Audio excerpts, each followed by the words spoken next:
হযরত মুহাম্মদ সাল্লাল্লাহু আলাইহি ওয়াসাল্লাম বললেন, যাকাত দেওয়ার নাম হচ্ছে উপর হাত থেকে নিচ হাত অন্যতম। মানে উপর হাত ভাই বলতে আপনি ধনী ব্যক্তিকে বোঝানো হয়েছে, আর নিচ হাত মিসকিন ব্যক্তিকে বোঝানো হয়েছে। ভাই আপনার জায়গায় জাকাত দিবেন, সে জাকাত দেওয়ার পর ভাই যেন সেখান থেকে সে ভালোভাবে খরচা করতে পারে এবং সমাজের কল্যাণ করতে পারে, সেজন্য বলা হয়েছে।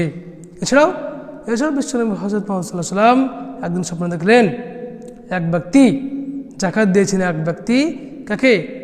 চোরকে ভাই, চুরি করে বেড়া তাকে দিয়েছিলেন, একজনকে ব্যভিচারিণীকে দিয়েছিলেন ভাই, আর এক ব্যক্তি দিয়েছিলেন তাকে রাজাকে ভাই। তখন বিশ্বনবী হযরত মুহাম্মদ সাল্লাল্লাহু আলাইহি ওয়াসাল্লাম স্বপ্নে দেখালেন আল্লাহ রাব্বুল আলামিন, এবং তিনি বললেন যে জাকাত কবুল হচ্ছে। কেন?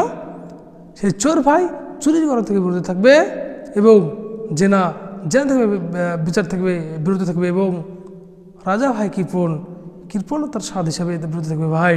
এছাড়াও আমাদের জাকাত দেওয়ার অন্যতম পন্থা হলো